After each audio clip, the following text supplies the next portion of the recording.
Welcome to Nurturing Justice and an Evening with Daryl Davis and special guest Jeff Shope. Am I saying that name right, Daryl? Scoop, like a scoop of ice Scoop. cream. Scoop. Oh, okay. Scoop ice cream. A lot of people will love that. Oh, welcome, welcome, welcome. Thank you for being with us tonight. It is an honor and a privilege. And Daryl Davis is a well-known racial justice activist. He is an American R&B and blues pianist, musician, and activist, and he has traveled the world. His efforts to fight racism really center around trying to get the Klan to give up their robes and white supremacist organizations to transform their ways. He works tirelessly towards racial conciliation. I don't want to say it's reconciliation because I don't believe we've ever been reconciled in the first place, but he works tirelessly around the world towards this effort. As a musician, he's a pianist, and he's played with such artists as Chuck Berry, Jerry Lee Lewis, B.B. King, Bruce Hornsby.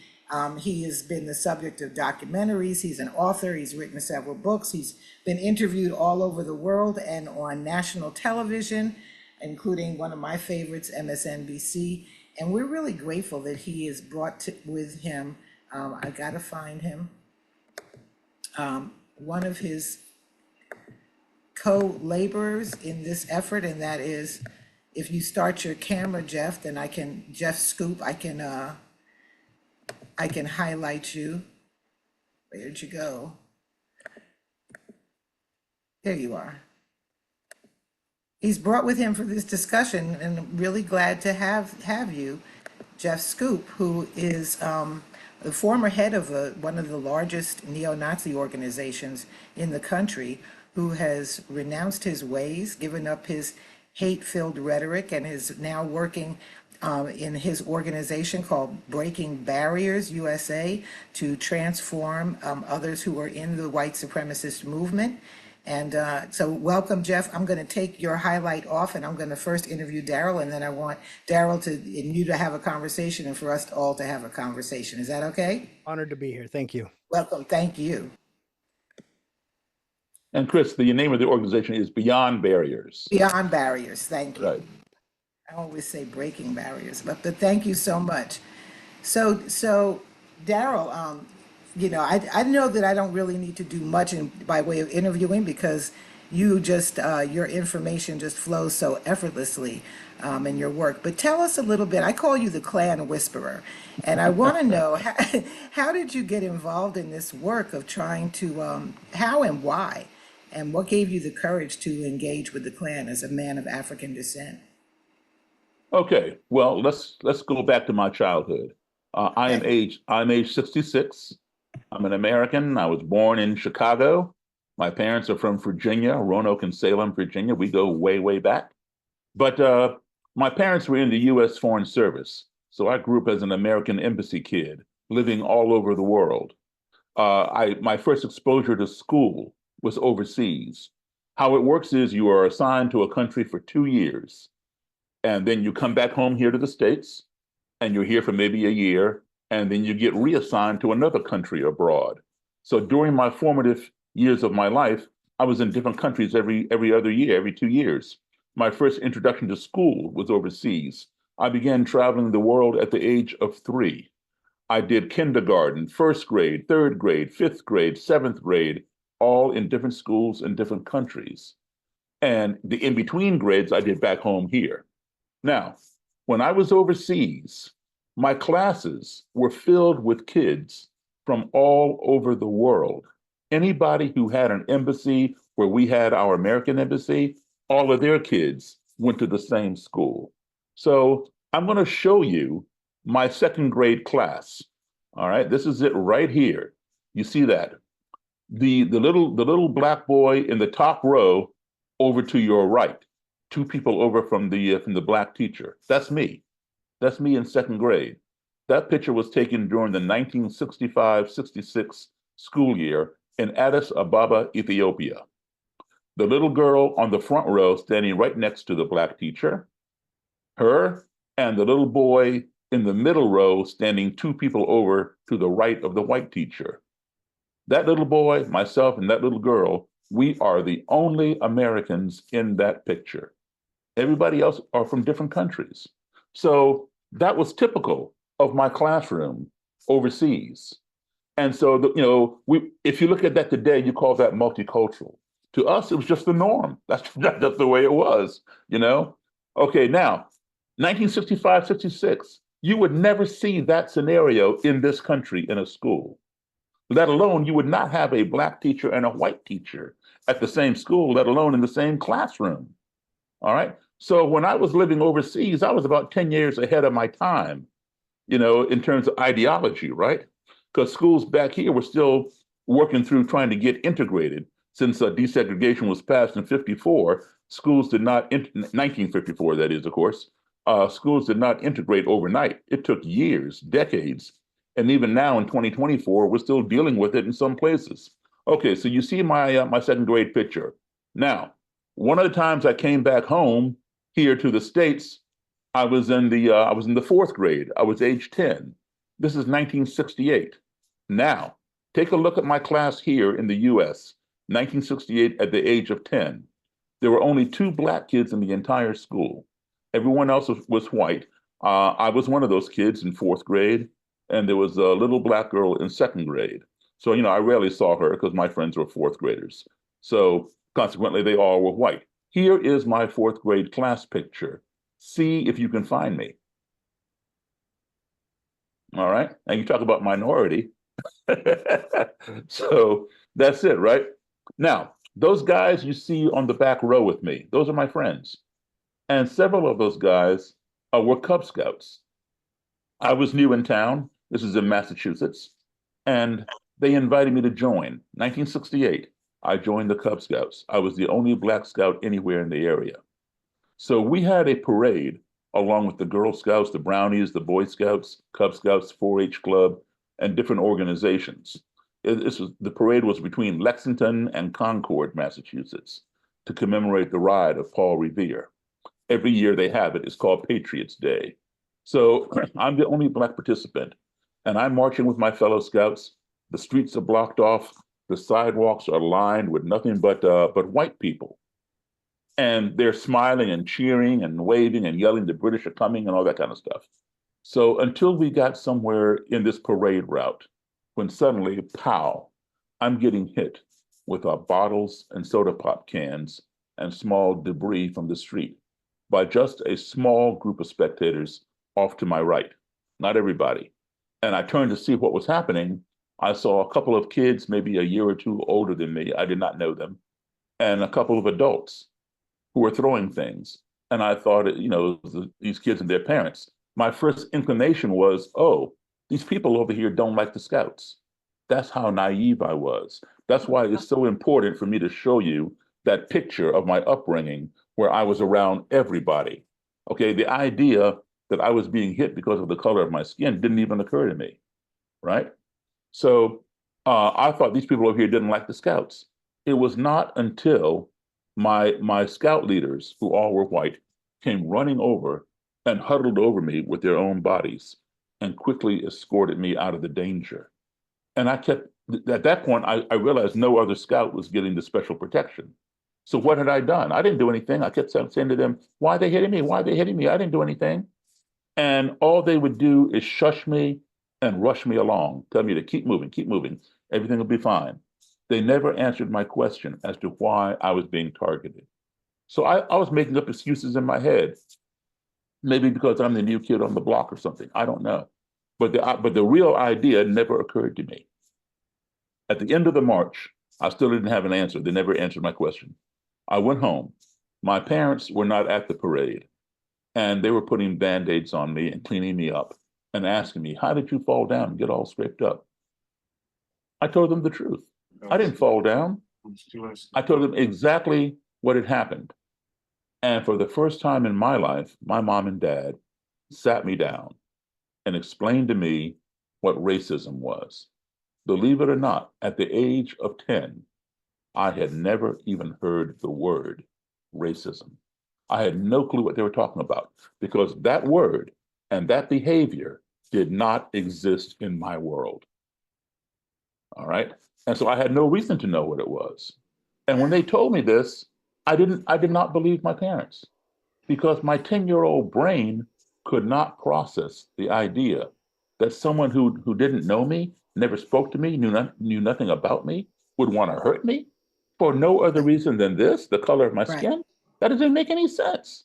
Why Right. would I believe that? And to further prove that I'm right and my parents are wrong, the fact of the matter is the people who were doing this did not look any different to me than my friends right there at school or my little friends overseas, whether they're my little German friends or my Danish or Swedish or Australian friends. They look the same, and they didn't have a skin problem with me.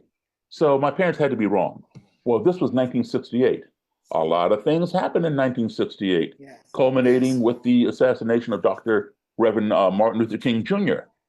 And I was there. I saw all the rioting, the destruction of the buildings and burning them to the ground, and all this unrest. And I realized my parents had told me the truth, that this Right. phenomenon called racism does exist.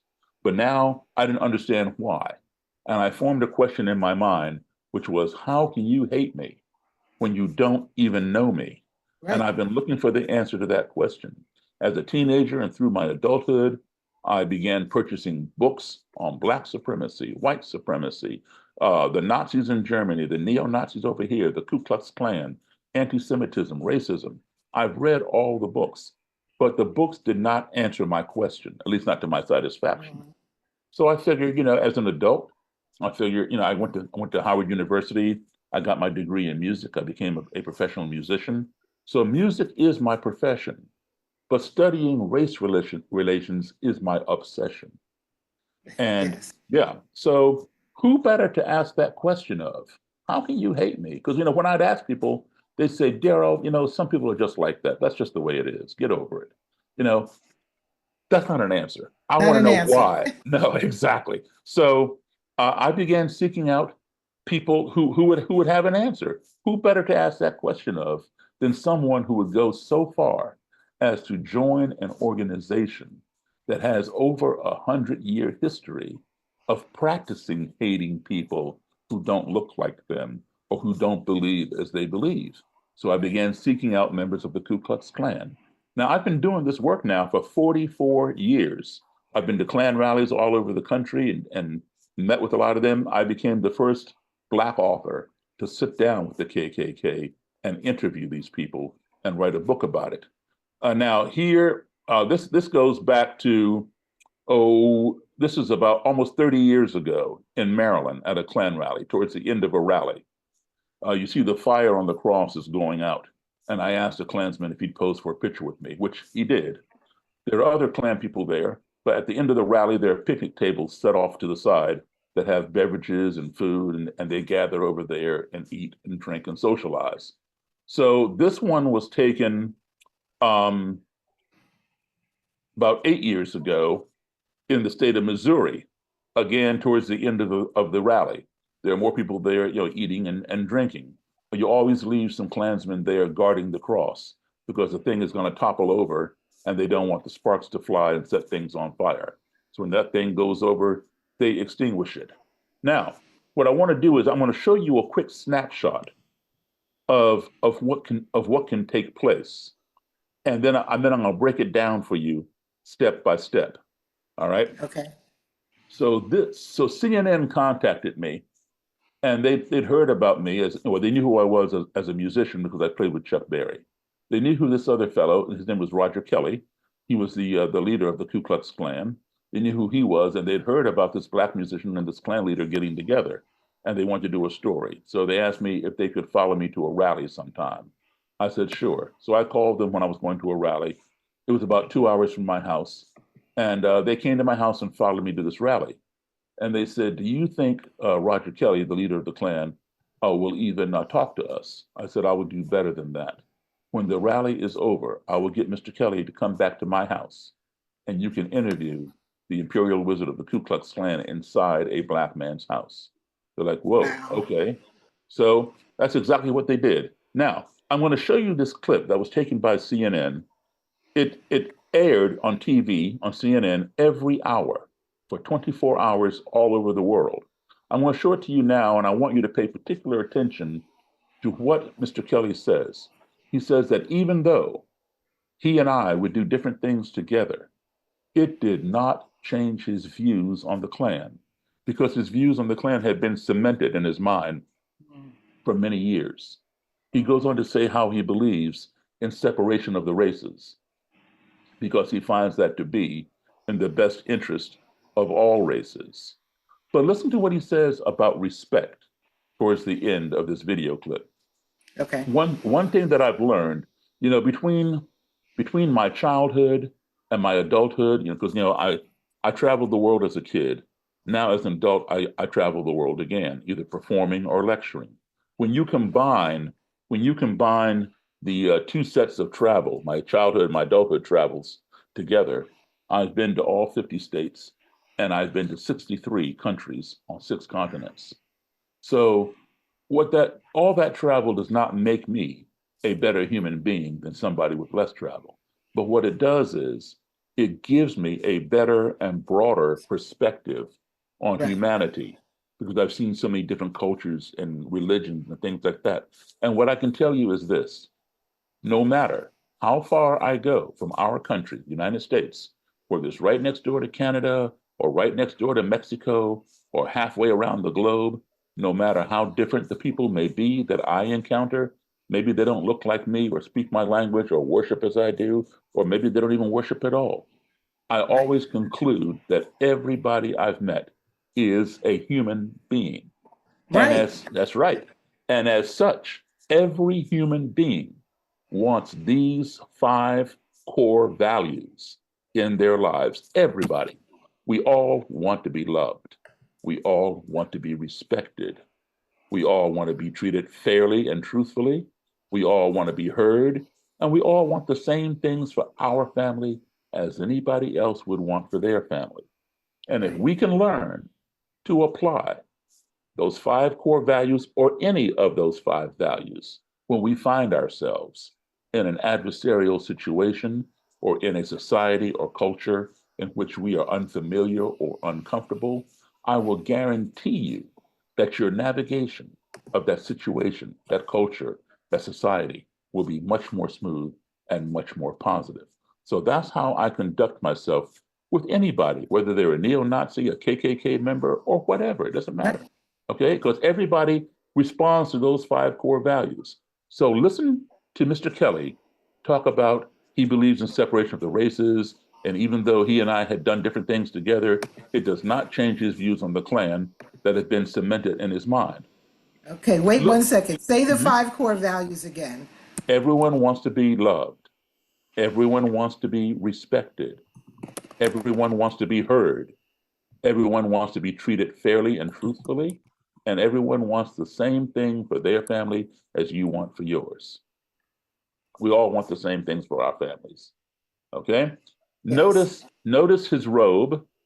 He's the imperial wizard. He's wearing a white robe with a blue cape and blue stripes. No, Okay. and then the first guy you're going to see me talking to is the Grand Dragon. Let me explain the difference. A Grand Dragon means state leader, what you and I would call the governor. He heads the Right. state. Okay. In Klan terminology, grand denotes state. So the Grand Dragon is the governor. Imperial denotes national.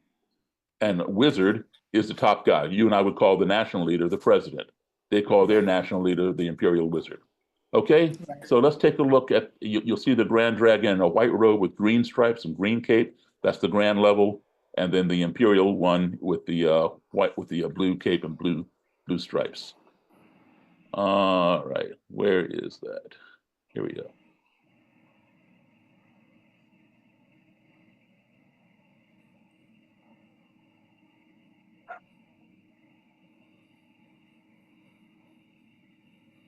You have to turn on this, share the sound.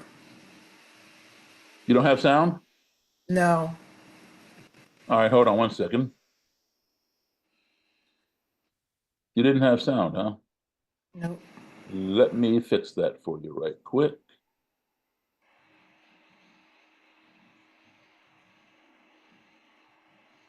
I had all that straightened out, I thought. No worries. Okay.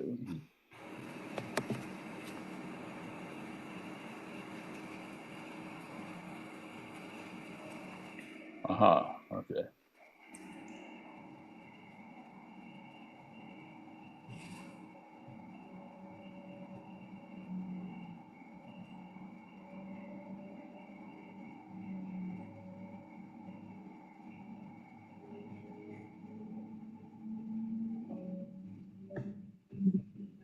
This is CNN. Welcome to this final hour of CNN Sunday Morning. I'm Bob Kane, and today for Miles O'Brien. Good morning to you all. I'm Joey Chen. Friendship can transcend all kinds of boundaries. Just look at us. And two men in Washington area are showing that even an African-American man and a member of the Ku Klux Klan can find common ground. CNN's Carl Rochelle reports. Davis is one of the few African Americans you will ever find attending a KKK rally. More than attending, he is welcome. I got more respect for that black man than I do you white niggers out there. It's been a tough day for the Klan. Their Maryland rally found many local residents rejecting the message of white separatism. After it's over, Daryl Davis hangs around backstage with his friend, Klan wizard Roger Kelly. It's not unusual for blacks and whites to be friends, but it is unusual to find a black man and a Klan leader chatting pleasantly over an orange soda after a Klan rally. The relationship started over a book Davis was writing. His secretary set up an interview with Roger Kelly, but didn't tell him Davis was black. They talked and talked some more. Davis learning about the Klan, Kelly learning about Davis. We get to know one another and we do different things. It hasn't changed my views about the Klan, because my views on the Klan's been pretty much cemented in my mind for years. I believe in separation of the races. I believe that's in the best interest of all races. Does he really? Or has friendship transcended the color barrier? Listen to Kelly at a Klan rally. All right, man, the hell I'm back, because I believe in what he stands for and he believes in what I stand for. A lot of times we don't agree with everything, but at least he respects me to sit down and listen to me. And I'll respect him to sit down and listen to him. The strange relationship of a KKK wizard and his black buddy. In Washington, I'm Carl Rochelle, CNN Sunday Morning. Strange. Good adjective. Strange. Certainly that. Okay, that was the clip. Now, you heard Mr. Kelly say that even though he and I would do different things together, it did not change his views on the Klan because they had been cemented in his mind for years. He believed in separation of the races because he finds that to be in the best interest of all races. But towards the end of that clip, you heard him say that he respected me. What's that all about? I'm the black guy. I'm the enemy. That's why he joined the Klan. There are no blacks in the Klan, right? So what caused him to say that? In fact, in that one sentence, he named 3 of the 5 core values I gave everybody on this Zoom call, right? He said, and I quote, "We may not agree on everything, but at least he respects me to sit down and listen to me, and I respect him to sit down and listen to him." Folks, if you don't take anything else home with you tonight, take those words home and apply them. Apply them to anybody and everybody, anybody you have a disagreement with or a difference of opinion with, regardless of how short or how extreme it may be, all right? Give your adversary a platform. Allow them to air their views, okay? You don't have to respect their views, but respect their right to air those views, all right? So in that one sentence, he said that he respected me. That's one of those values. I said, everybody wants to be respected. They want to be loved. They want to be heard. They want to be treated fairly. They want the same things for their family as you want for yours. He said, I respected him. He said, I sat down and listened to him.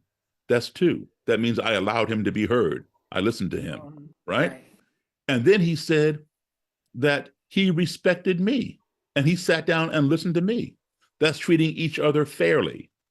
He named 3 of those values: respect, allowing somebody to be heard by listening to them, and fairness, reciprocating. What they gave you, you give it back, all right? He named 3 of those values. As a result of him conversing with me, right? See, A missed opportunity for dialogue is a missed opportunity for conflict resolution. The greatest tool or weapon that we have to resolve conflict is the least expensive weapon. It's free. It's called conversation, but yet it remains the most underused tool to bring people together. When two enemies are talking, they're not fighting, they're talking. They may be disagreeing, they may even be getting a little loud, but at least they're talking. It's when the conversation ceases that the ground becomes fertile for violence. So you want to keep the conversation going. And every time I would get together with Mr. Kelly, as an example, I would apply those 5 core values. You heard him repeat 3 of them. He didn't even know he was doing that when he said that. Right. And as a result, over time, that cement that he talked about in his head that held his ideology together began to get some cracks in it as he began thinking about some of the things that I told him. And he began exploring them and finding out that I was right, that I was telling him the truth. And now he had a cognitive dissonance. He had this dilemma within himself. And he worked on that. Eventually that cement cracked so much it crumbled and fell apart. And then Roger Kelly left the Ku Klux Klan and renounced it and shut down his 13 chapters in 13 states that he had. Okay. Wow. So, and when he did, the guy that you first saw me talking to at the very beginning of that clip with the white robe and green stripes, that was the Grand Dragon. He left also. All right. Today he's one of my mechanics who works on my vehicles. All right. So Wow. you saw them in their robes. I now own those robes and hoods, and here they are. Wow. Okay. So I have a ton of robes and hoods and swastika flags and all kinds of stuff that I've collected over the 44 years that I've been doing this. But it does not work by yelling and screaming, "You're wrong, give me that robe and hood." You have no business, that does not work. Okay. Right. And beating somebody up and taking it does not work either. Conversation is the key. And yes, you do hear things that are hateful and hurtful and things like that. But that's what I engage in. There you see me in action talking to this guy. The guy right there with the green cross on his mask, Uh-huh. when I came on that rally ground, he threatened me. To this day, every Christmas, that was 8 years ago. To this day, every Christmas, he sends me a Christmas present, and he is no longer in the Klan. That's the power of those 5 core values. The guy you see on the left, that was the Imperial Wizard of that particular group. Had he lived for an extra year, another year, he would have been out of the Klan. He and I were becoming good friends. I could see him changing, but unfortunately, he was murdered. So that is the power of conversation when you do it right and you apply those 5 core values. So right now, I want to play you a little bit of video of a very good friend of mine who has become my brother. But Okay. I want to show you who he was before he became my brother. And then we'll bring him on and let him explain, how he got into what he got into and why and how he got out of it. Okay, So, before you do that, can I just ask you a few questions? sure. Do you still so this is ongoing work? You're still meeting with Klanspeople, Absolutely. people in the Klan Klan? people, And neo-Nazis, alt-right, Proud Boys, you name them. and so let me ask you a few questions. So what are the new and emerging white supremacist groups that are out there? Well, when I first started this work about 44 years ago, there were just basically 3 groups and chapters of those 3 groups. The Ku Klux Klan, neo-Nazi groups, and another group, what they called white power skinheads. Today, you have the Klan, the neo-Nazis, the white power skinheads, the Patriot Front, the Vanguard, the National Alliance, White Aryan Brotherhood, the 1%ers, the 3%ers, the Boogaloo Boys, the Proud Boys, the Oath Keepers, on and on and on. Okay, so Uh-huh. there's been a wide offshoot. The Klan was the original, and Right. they were at one time the largest white supremacist gang, if you will. At their height, they had 4 million members. The Klan is still around today, not nearly, that many members, not even close. But there have been many offshoots from that organization into other groups, with similar and even more extreme beliefs and practices. So now, I mean, one of the things that we've not noticed is that you now start seeing a lot of people of color, people of African descent, people of Latinx descent, joining these groups. What do you imagine that's about? Okay, two things, and I'll let Jeff speak to that as well. So that'd be a good question for him to answer as well. Okay. What I have seen is this: people are trying to divide. When they divide, they conquer. Right. All right. So keep in mind, the enemy of your enemy is not always your friend. All right. So, for example, there's a lot of anti-Semitism Right. in this country today, and there are people who are trying to turn Jews and blacks against each other. Right. And there are black supremacist groups that do not like Jewish people. So what do? They align with white supremacists who also don't like black people. So they have this in common, and that way they conquer the Jews, divide and conquer. But then what happens? At the end of the day, you got these two groups left, and then they're going to be fighting themselves. They may be together in the moment. All right. But nobody, no, I don't like to use the word race, because for me, scientifically, there's only one race. It's the human race. There are no races. All right. So, but for our purposes here, no race, if you will, has a monopoly on stupidity. Exactly. Exactly. So I wanted to, and maybe it's a good time. Well, let me just ask you one question. I want to ask about women in the KKK and in these white supremacist groups. How prevalent is it? Are there more women today than there used to be? And what do you imagine is, or do you know, is their position with respect to reproductive justice, reproductive rights, abortion, and et cetera? Talk about the intersections of that, if you can. Okay. Well, all white supremacist groups, the major ones, they are dominated and run by, at the top leadership, males. They are very male chauvinistic. You don't have females in the top leadership position, right? In the beginning, there were no female clan members.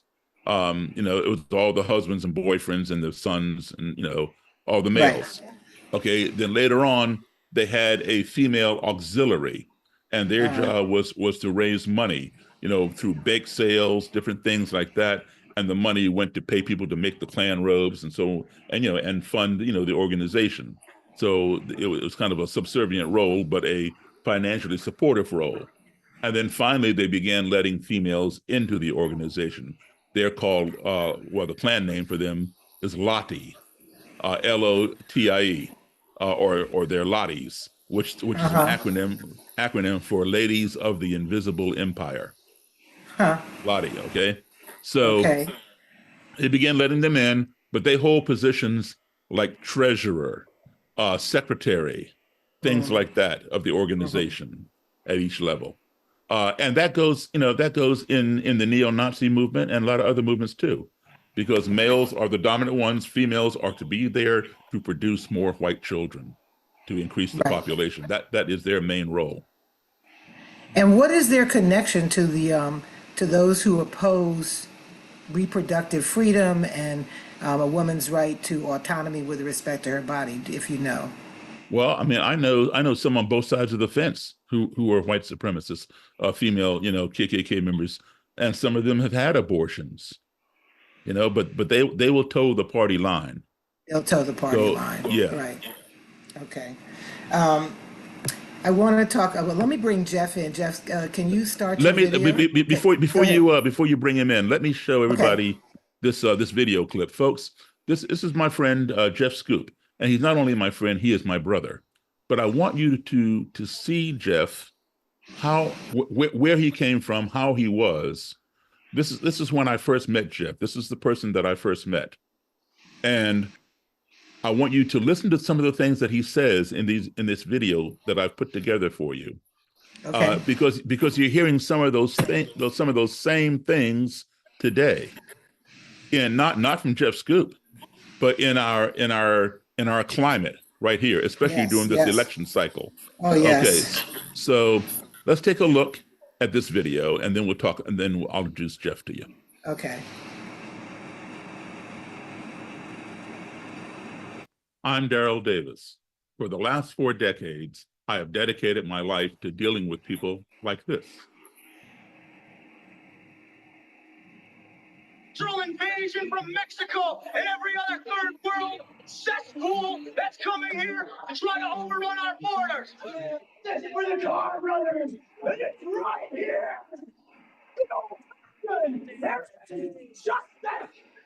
Who was that guy? That was Jeff Scoop, the commander of the NSM, the National Socialist Movement, which was the largest neo-Nazi organization in the United States that he led for 25 years. I interviewed Mr. Scoop in 2016, and he told me with no uncertainty and with racist and anti-Semitic venom in his voice. He would fight to the last bullet for our people. While it is important to know who he was, it is more important to know who he is today. For the last half a decade, Jeff Scoop has gone from radicalization to reconciliation, from fighting to the last bullet for his people to fighting for the rights of all people. Today, he is a world-class educator, training and assisting law enforcement agencies and other groups, both domestically and internationally, on how to combat counter-extremism. He has successfully de-radicalized others from the ideology of white supremacy and works actively to prevent young people from going down that road and joining those movements. From radicalization to redemption, Jeff has made it his mission to meet with the very people he once diametrically opposed with his racist and anti-Semitic views. When Jeff is not doing good deeds and lecturing on his own, I am proud to travel around the country and share my lecture stage with him. He educates the audience on the triggers which led him to join an extremist movement. He also shares the manipulations and tactics he learned and used to keep people in that ideology and to recruit more members. Equally important, he informs people about what led him to leave the movement and renounce the supremacist ideology that poisoned and imprisoned him for 3 decades. The take-home, audiences become better informed and learn how they too can help make this a less divisive, more kind and accepting society. From standing at opposite ends of the ideological spectrum to coming together and sitting down at Martin Luther King Jr.'s proverbial table of brotherhood. Who is Jeff Scoop today? He's not just my friend, he is my brother. Wow. Okay. That's good. All right. I'm going to ask him to, there you go. Wait a second. Now I lost you. There you are. Hi, Jeff Scoop. Welcome to Nurturing Justice, and thank you for being here. Oh, thank you for having me. It's an honor. Glad to be with you. So tell us a little bit about how you got involved in the neo-Nazi movement. Well, and as a leader. The fascination for me started at a really young age. I was fascinated with it. My grandfather fought in the German army during World War II. So that was kind of the entry point for me. But I have to say that with a caveat that it wasn't something that I was brought up with. I wasn't taught racism in the home. My family was very much against what I was doing, and it very much affected them. It hurt them and damaged my family tremendously. Even my grandfather, I was very close with him. He tried, even as recent as, a decade or so ago, to try to get me out of that movement. And I would not listen. I would not have any of it.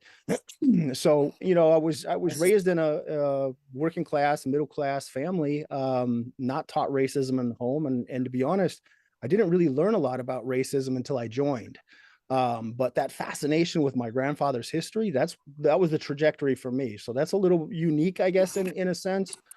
Here in America, a lot of people, like clan members and stuff, will be generational clansmen. They'll have people that their grandfather was in it or something. And, you know, so for me, that was kind of the entry point. It was having that family member, several family members actually, that fought in the German army. I'm a son of an immigrant. So, you know, that was the trajectory in for me. I wasn't looking to be the leader of the organization, but I rose up quickly in the ranks. I was a local group leader. And then when the leader of the party was ready to retire, you know, he appointed me to run the organization. But during joining and getting involved in it, you're propagandized. It becomes an echo chamber. Everything, all the information that you're taking in, everything that you're hearing and feeling is all like the group. So I compare it now to a lot of times to like a cult. When I was involved in it, I didn't like that term. When I was dating different girls, one after another, that were not part of it, they were saying like, this group is like a cult. Jeff, you're involved in a cult. You're like a cult leader. And I'm thinking, what is wrong with these girls? Why do I keep making these poor choices in women? And it was me. It was something wrong with me. I couldn't see it, you know? So it's like, there was nothing wrong with them. It was me all along, but I couldn't see it. So this was what it's like, in a sense, is it's an echo chamber. It's like a bubble where everything you're taking in and hearing is wrong, and everything that you're hearing inside the group is right. So like when I met Daryl Davis, you know, it changed my life. You know, I had people for years and years and years trying to get me out, including my family. You know, I mean, they even like tried to send me away, like to an uncle's house at one point, and they were going to send me to a farm at one of my aunt's houses in Iowa, which to me was terrifying because I'd been to that farm before, and they had 2 TV channels, church and church. And church and church. Nothing against church. I'm just saying, as you know, 18 years old at the time, you know, like that was, to me, that was terrifying. I'd be away from my girlfriend. I'd be, you know, out in the middle of nowhere. And that was terrifying, but they tried everything. My family tried everything. And so many other people did too. But meeting Daryl, when you're involved in that sort of lifestyle and that kind of movement, you don't see the humanity in others. You see the humanity in the people that are in your group, in your echo chamber, in your bubble, and you treat them fairly, you love them, you treat them with respect. But everybody that's outside of it, especially what you would deem like the enemy, I'd gotten used to like fighting these people, you know, like it was a lot of times in the streets and stuff, it was quite violent. So wait, let me stop you. Just let me ask you this question. How did you meet Daryl? This is a good story. I was contacted by a filmmaker, and they had explained this film project. And normally I would do due diligence. I would check into the background of the filmmakers, who I was talking to, and all this sort of thing. I didn't know that I was meeting with Daryl Davis. Of course, I knew who he was. Everybody in the movement knows who Daryl Davis is. He's really famous. okay. Yes. Of course. Yes. So he would have been like one of the main adversaries in a sense, you know, like this is a guy that, not that he doesn't say bad things about people, but he gets people out. So he would have been a sort of a threat in a sense, you know? Right. And, but I listened to the filmmaker and I said, sure, I'll come. I was in many films and things before, so it was no big deal. But that I didn't look up who was behind it and who was in it was really strange, because that wasn't normal for me. So I'm sitting outside on a bench with my girl at the time, and out comes this big black guy, walks up and he says, "Hi, I'm Daryl Davis. You must be Jeff." I was like, "It's nice to meet you." And in my head, I'm going, I know that name and I know that face, but I couldn't piece it together just right there. So I was going, but he seemed really nice, you know? And we're walking in, we're talking, and we're about to sit down, and then it clicked. I was like, oh no, this is the guy that gets people out of the clan. You know, I better, you know, get on my game face here. I better, you know, be prepared to square off against this guy. But I thought, yeah, I can handle this. It's another day at the office. You know, I'll do fine. And we're talking and we're getting along really well. It was more like the conversation, besides the clip that Daryl showed, most of the conversation was like two old friends. And then I realize, and Daryl explains, the way Daryl explains this is Jeff snapped into movement mode, and it's exactly right. I thought, man, we're getting along way too well, so that's when I said, I'd fight to the last bullet for my people, and started doing that. Daryl's demeanor did not change, not one bit. Like, I usually, when I would do something like that, the other side, would start, it would intensify and the tension would grow. And this is something that Daryl is one of the best in the world at. And if anybody can learn from him, and I know I Yeah. so much, that blew me away. Like, when I did that and he didn't react and he just went, okay, and then just continued the conversation, I was like, whoa, this guy's really, really interesting. So I was blown away by him. I'm like, why isn't he reacting? And he just kept on with the conversation like he had the entire time. And when Daryl shared that story about the Boy Scouts, that's what really affected me. And I didn't tell him that when I was sitting there, because it took me a couple more years, 2-3 more years before I left after that initial conversation. But what really affected me more than anything, not so much that, but the respect, like Daryl was talking about, the respect, and how we have all the same, these commonalities and things in common. We had much more in common than we had difference, but hearing that story showed me his humanity. And all of a sudden I'm thinking I'm in this movement that's noble, that's honorable, that I'm fighting for my people. I'm doing this great thing. And now I'm seeing firsthand, I'm hearing firsthand how that ideology damaged someone else, and it's like, you hear that on TV, you hear it in stories, you're taught that's wrong, but you don't feel it like that when you're having a conversation with somebody and they're sharing that kind of vulnerability and they're sharing that humanity. Like, Yes. it was hard to disconnect that. And for me, it was like, I could see his humanity. And now all of a sudden, you start trying to disconnect those things, and you go, well, at least it wasn't my group that did that. It wasn't anybody that I knew. That's the first things that you're doing to try to kind of justify these things. Go, well, I wouldn't have done that, or how terrible. But what it did was it opened that window. It cracked open that window of humanity that had closed down. Because when you start othering somebody, you start dehumanizing another person, another human being, you lose your humanity in that process. And I had lost my humanity. And what Daryl had done was help reopen that window. And now I'm thinking about my own children. What if somebody would have done that to one of my kids? How would I have felt? And all of a sudden, it's not so noble and honorable anymore. And then I'm trying to fix things in the movement. In the last couple of years I was involved, and I'm telling people it's not a hate group, it's a white civil rights group. That's how I was trying to rebrand it. And eventually it was just like, no, it's not. And this is putting lipstick on a pig, is what I was doing. It really was. It's the truth, and it's like, I couldn't realize that until I'd went through all that processes. And finally I was like, I got to leave this. And I tell you what, when I first left, because I was like, as Daryl had mentioned, I'd run this organization for 25 years, and it was the largest Nazi party in the country by the time I left. And it was hard. My business was wrapped up in it and everything else. And when I left, I was so isolated, alone. I didn't have, you lose everything, because like about the cult like environment, everybody I knew just about was in it. You could count the people I knew that were out of it, that were close to me on one hand.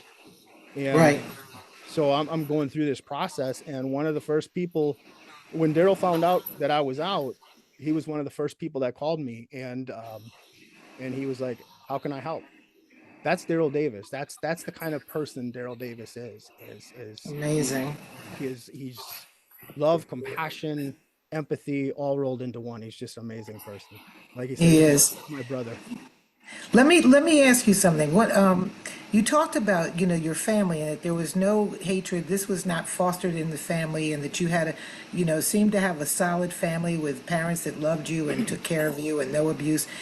But one of the research points that I have looked at is that a lot of people in the white supremacist movements, in these groups, come from very troubled childhoods, serious abuse, sexual abuse, physical abuse, neglect, and so forth.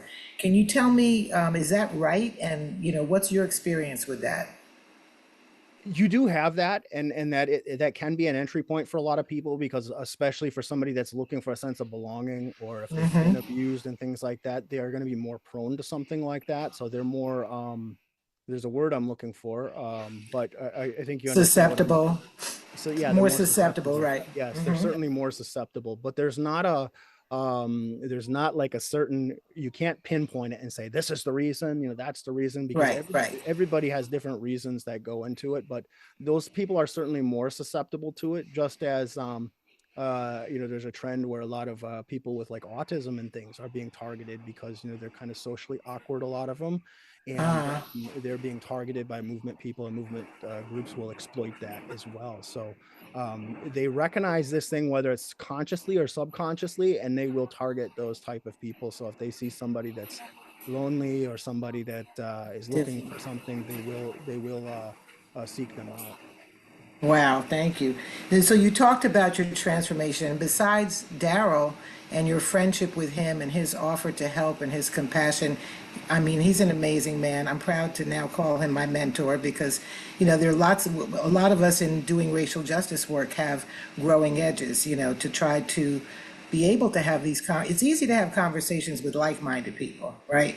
Or people who think that they're like-minded, but for people who are completely on the other side, it's very challenging.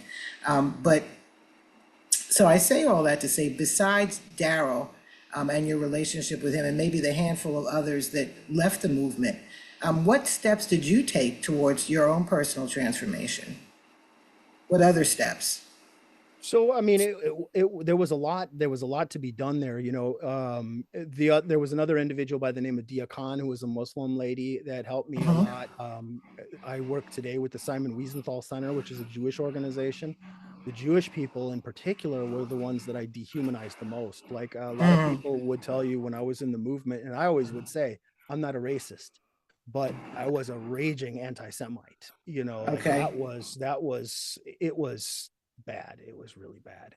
And so when I made the announcement that I was out and that I was planning on speaking out against it, because that didn't happen immediately. Like, you had to process these things. You have to go through them and really do a lot of self-work. For different people, seeing counselors and things like that can be helpful. I did a lot of it on my own. But I did, have some help as well. Did you have some help? Good. Yes, and the Wiesenthal Center was a big part of that journey, meeting with them. And as soon as I denounced the movement, within 2 days they came out to Detroit and met with me. And because usually leaders of these groups don't leave, Right. especially it doesn't happen. So they came out right away, and I got to meet with people in the Jewish community and start learning about different cultures and things like that. Also, being here in Detroit, I was raised in rural Minnesota, in the middle of nowhere, and I'd been out here since December of '07, and meeting people in Detroit, white people are the minority here, so it's like I'm meeting people every day when I'm out. When I was in the movement, I'm even dating women that are outside of my race. Now, nobody in the movement knew that, but I was doing things like that as well. So my journey was kind of backwards compared to a lot of people. Like, I was de-radicalizing as I was still in. That's not the way to do it. You want to disengage and then de-radicalize. Like in the work that I do now, and Right. like what Daryl does, you try to get people to disengage. But in my case, I was de-radicalizing while I was still in. That's why I was trying to change things and convince myself and others that it wasn't a hate group and all that sort of thing. So it took time. It took time. Looking back, I probably should have left. I should have left immediately when I met Daryl, but it doesn't usually happen like the snap of a fingers. It's very rare. I can literally think of a handful of cases where somebody left just off of one experience. A few of those Right. are really good stories, but it's a process. It's a process. So one of our people here wanted to ask you: is it true that law enforcement males are in these organizations? Like people that the organizations are comprised of a lot of law enforcement officers? In my experience, like and I've been asked that a lot.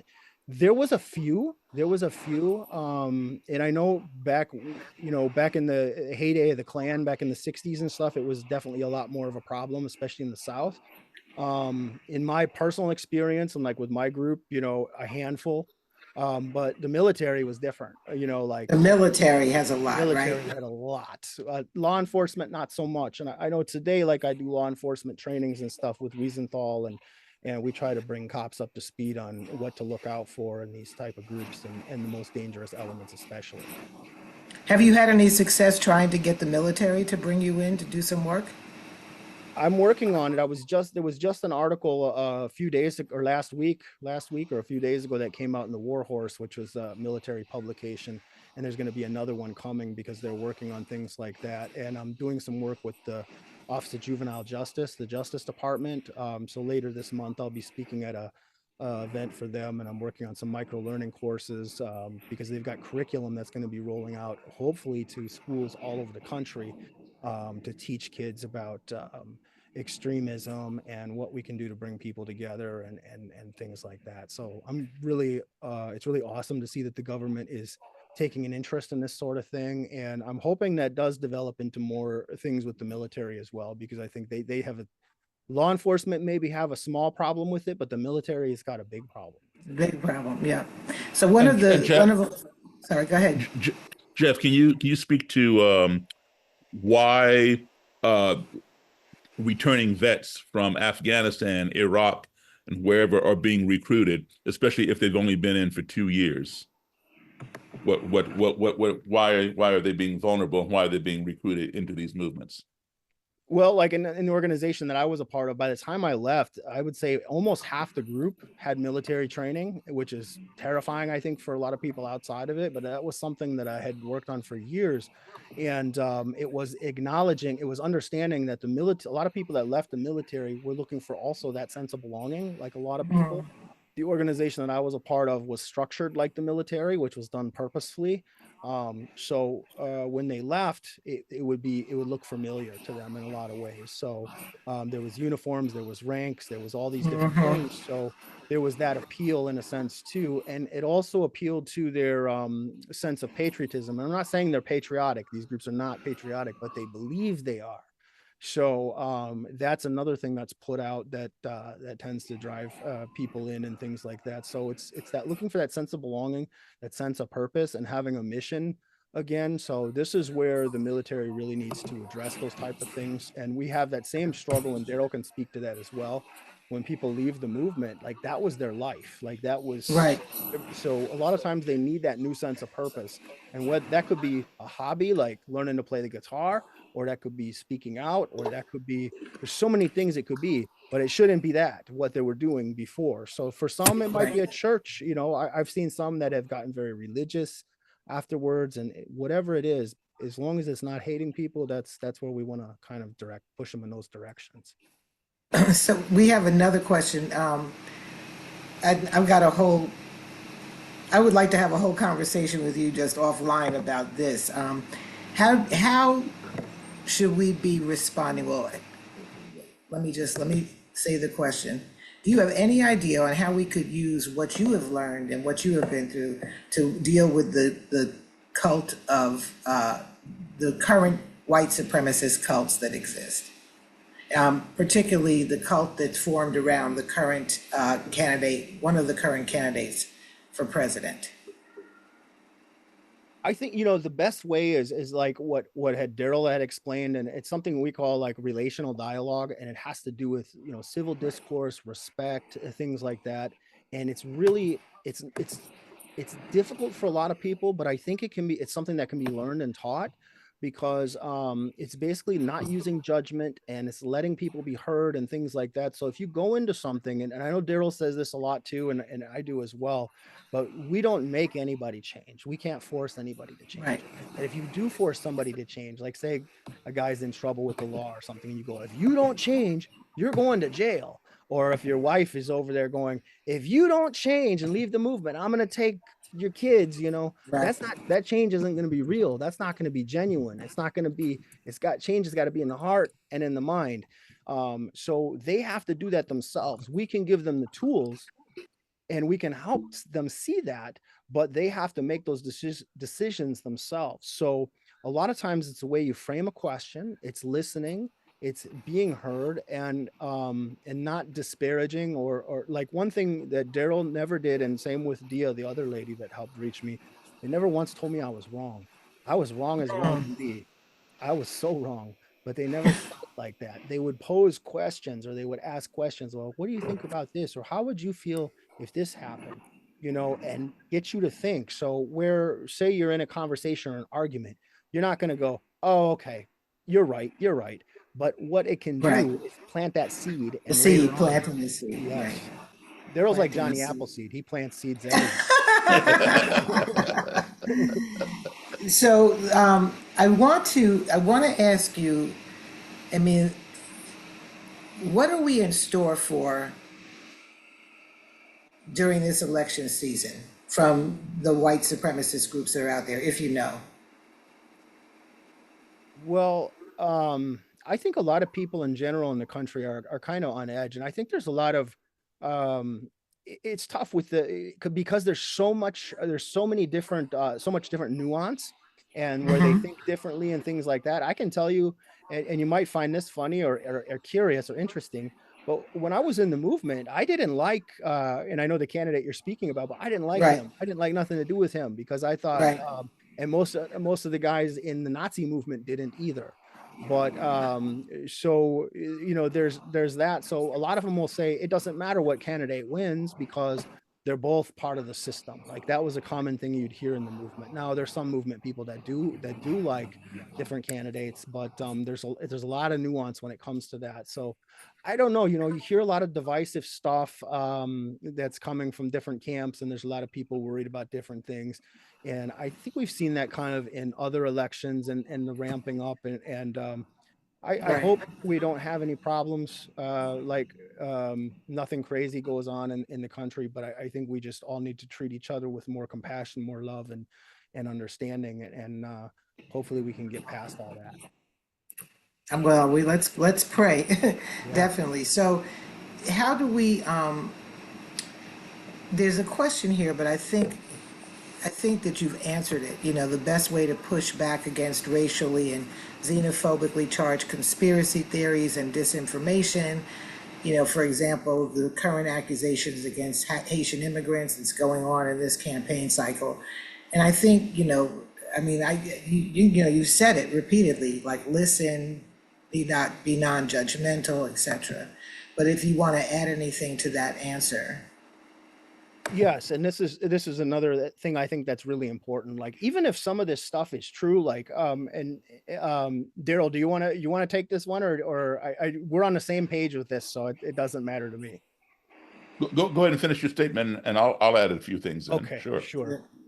So like if you look at it, like say stereotypes, right? So Right. there's, you know, like with the thing with the Haitians, like say that even if it was true, and I'm not saying it is, but say that somebody comes out and says, okay, there was one Haitian guy that did something like this, and that comes out.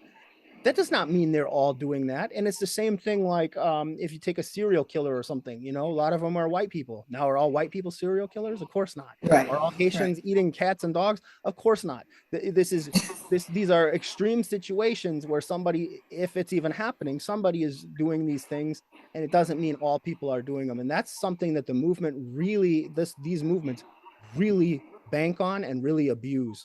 And I'm guilty of it from when I was involved too, but not necessarily like it was a knowing thing.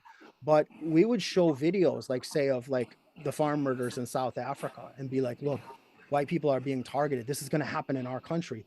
Hate is based on fear, and it's Fear, exactly. And this is what we're seeing. We are seeing this in the election cycle on a grand scale too. Like, and that's what the movement has done. So it's like, if you've got it in your head that like your people are going to be wiped out and killed, that's scary, you know, like, and nobody would say, I'm scared. Like you couldn't have paid me $1 million to say I was scared of anything. Right. When I still don't like the word fear, but it's like, that's, if you break it down psychologically, That's what it is. That's what it is.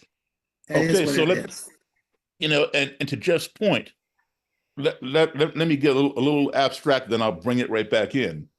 Back in 2000, Well, let's start from George to George, from Washington to Bush, right? George Washington to George Bush, both George Bushes. The United States has been run by nothing except white males, George to George, right? Obama broke that cycle. So now you're going to put a black man in the office. People were afraid. It's different. It's a change. It's something that they're not accustomed to. All right. So there's that fear. Now let's go back to 2008 when Obama was first running. He was running against Hillary Clinton and Mitt Romney, to name two people. Every news channel you turned on, whether it's MSNBC, your favorite, or CNN or Fox News or whichever one, right? All day long, all they talked about was, can a black man be president? Can a woman be president? Can a Mormon be president? Who cares what somebody's race, gender, or color is, color or religion or gender is? We just want somebody who can run the country. But that's all that we focused on, right? So now this country has come a long ways. But when you look at it in this perspective, we really haven't come that far, because go backwards from 2008 back to 1960, 61, when John F. Kennedy was running. All they talked about was, can a Catholic be president? Right. They were fearing Catholics running, being in the White House, just like they were fearing in 2008, 48 years later, after Kennedy, they're fearing a black man or a Mormon or a woman, right? And now the candidate you're talking about said something about this woman who's running for president now. She just turned black the other day, or recently or something. But so they're bringing in fear, and like at the beginning of that video that I showed before we introduced Jeff, he was talking about people coming into this country, and doing this and doing that. He was provoking fear in people to look to this movement as a savior. Candidates have said, they're bringing drugs, they're bringing murderers and rapists into our country, and now now they're bringing people who eat our pets. It's all based on fear. But let me tell you something: we already have people like that. I mean, these are all suppositions that these people are playing upon to stoke fear in people. We have rapists and murderers right here in our country who are homegrown. They didn't come across the border recently, okay? And we have people who eat people. People who eat people in our country. All right, let me remind you of a fellow named Jeffrey Dahmer. Remember Jeffrey Dahmer? Yes. Yeah, he ate his neighbors, he ate these kids down the street, whatever. He didn't come across any border, he was already here. Exactly. All right, so we need to focus on what is in our country and stop tuning in to these people who are creating little fear mongers and making up stuff in order to stoke fear. We got enough problems here that we need to deal with. And this is what the candidates should be talking about, regardless of who they are. Right. Well, so what about the great replacement theory? Is that big? I mean, is that still a big deal? Like, we have to keep this country white so that, because they're taking our stuff, and, I mean, is that a thing, still a real thing? Yeah, that's a perfect example of fear, because it goes back to this fear, like we're being replaced, and even going a step further. These guys, they won't admit it, but they know, like white people had done some terrible things in the past, with slavery and so on and so forth. So there's this fear. It's an undercurrent, like this underlying undercurrent where it's like, ooh, if they get into power, they're going to come kill us. They're going to enslave us. So it goes right back to that fear thing. So when you understand that a lot of these, and I'm not making excuses for them, because there isn't an excuse. And I was there too. So that would be pretty hypocritical for me to try to do that. But when you understand their mindset and the psychology of them and where it's coming from, when you realize that it's fear, it's almost like, I think it's different, because I think that a lot of people look at it and go, these folks are wanting to oppress people and hold people down. And but when you turn it the other way and go, oh, but it's because they're afraid. They don't feel like, if you ask most people in the movement, I don't know if I'm explaining this well, but if you ask most people in the movement, they're going to say, some of them are just straight out bigots and racists and stuff, but a lot of them will just say like, no, I'm just defending my people. I just love Right. my people. That's the kind of rhetoric they'll say.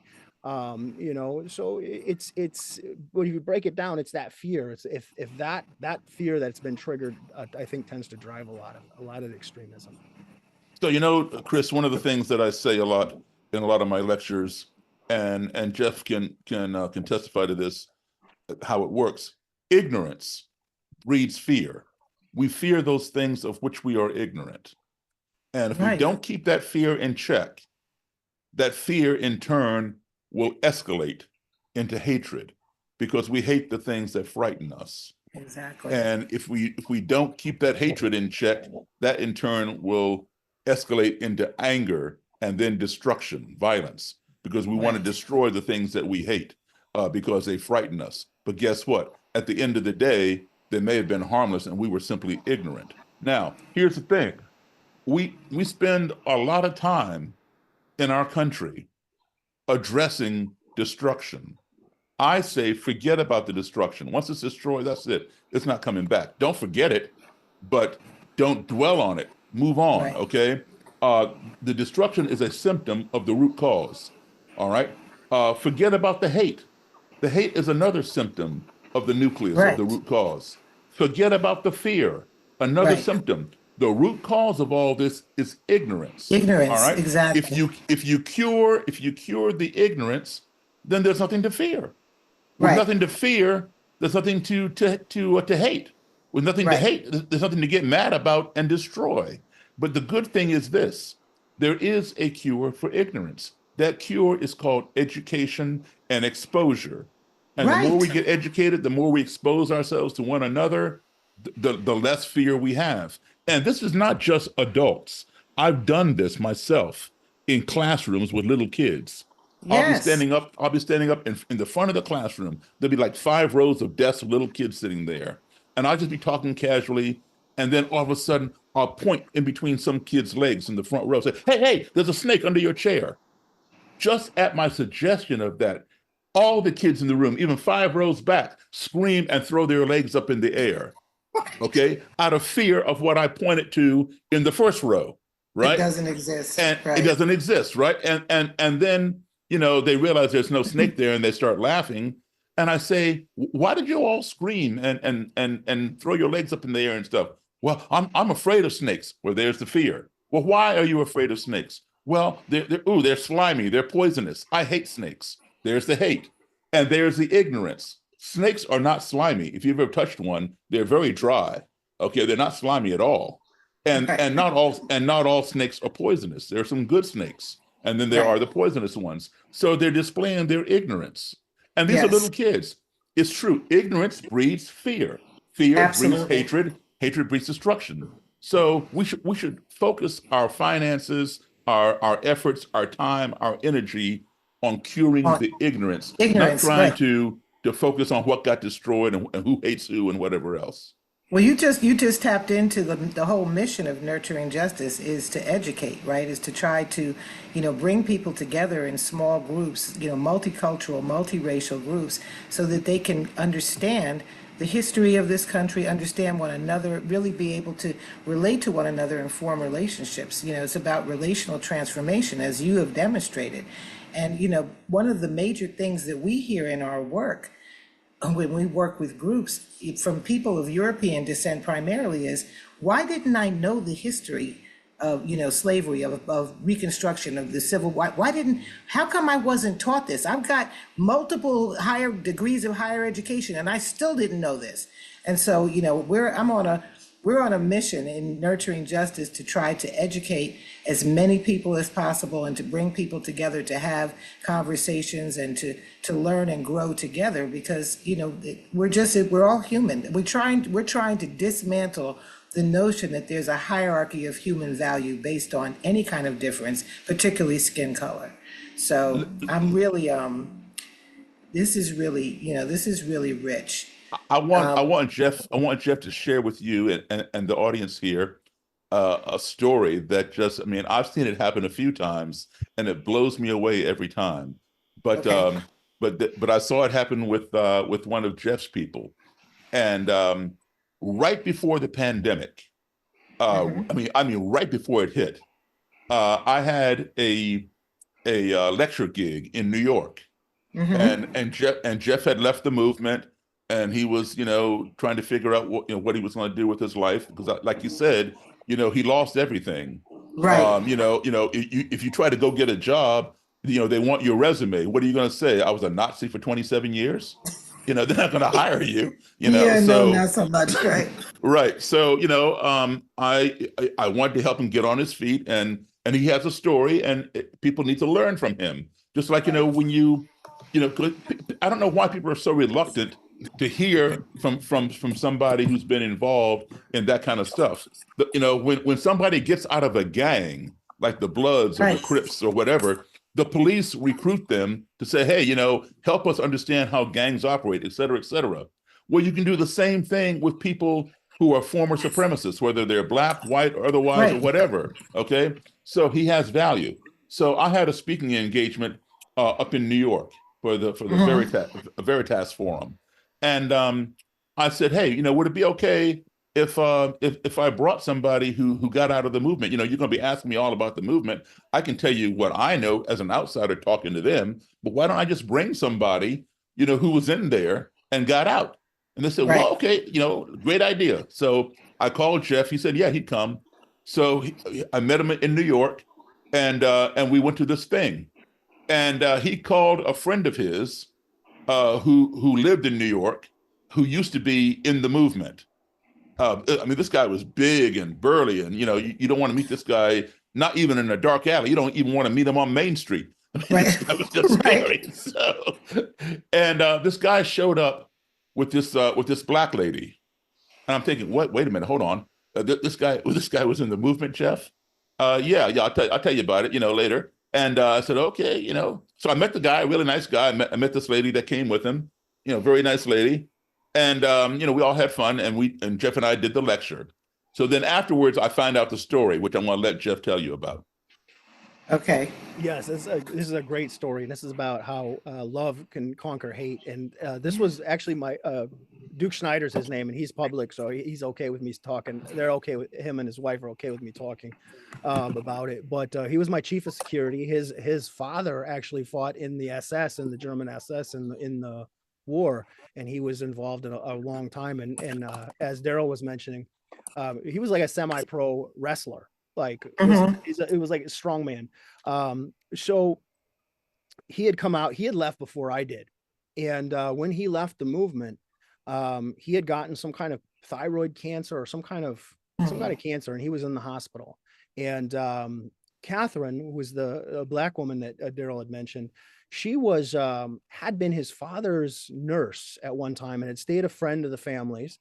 And she was there at the hospital with Duke. And she says, Duke is like, Catherine, you don't have to sit here with me. You don't have to sit here in the hospital with me. It is what it is. But, why aren't you going home? Why are you sitting here with me?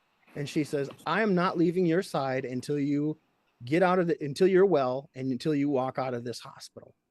And he says to her, and this is how he explained the story to me. He says, when I get better and walk out of this hospital, I'm going to marry you. And neither one, they both had fallen in love with each other, but didn't tell each other because she knew he was in the movement and he was in the movement, so they're not telling them each other this. And at that moment, they shared that. And when he did get cured, they got him better, and he did marry her when he got out of that. And they have been together for, I don't know how many years it was he left before I did, but whenever I'm in New York, which is just about every year, doing talks with Wiesenthal, I see them, and you would swear that these are like they act like two high school kids that just met. They are just like this awesome Madly in couple, love. and they Right. don't argue or anything. They're just amazing. I just love spending time with them. Daryl, I mean, they're awesome, right? I mean, it was, and Absolutely. that's how their story is, and it's like that says so much. Yeah. I Love think. always wins, right? Love Yes. always wins, and that's And love conquers all. People are putting it in the chat. I have so enjoyed and appreciated this. I want to just ask really quickly if anyone who's here has a burning desire, because I want to let these gentlemen go. Actually, I want to have a meeting with them after this is over, but if anybody has any burning desire questions, please put it in the chat. I'm going to take your pins off, and I want the audience to turn on their cameras and express their appreciation. We are so grateful that you have been here with us. You have inspired me. We're prayerful that Nurturing Justice can partner with you and do some educational work with you and be involved in the work that the two of you are doing. Jeff, let me just ask you to put a plug in for your organization. And you can actually, if you could put the website in the chat so that people can visit it and contribute to it, to the work you're doing. Okay. As long as I don't end up hanging up here. I'm not as savvy as. Okay, well, you know what? Just give me the web address. I think I got it here. Okay. It's Beyond Barriers. Beyond Barriers. .org. Okay. You said Beyond Barriers USA.org, right? Right, exactly, yes. Yep. Okay, I'm gonna let the audience express their appreciation. Hold on.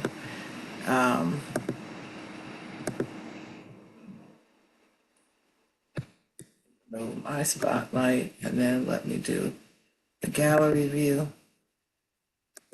Okay, I want you all to put some love bombs up, some reactions, put some love bombs up. You can unmute yourselves and you can just express your gratitude, because this has been wonderful, to Daryl and to Jeff. Thank you, Thank Daryl you. and Jeff. Thank you. Thank you all. Thank you all very much. So much insight. Yes. So Thank much you. insight. Thank you. Thank you. Thank you, Daryl and Jeff. Thank you. Blessings. This was Yes. excellent. Thank you so much.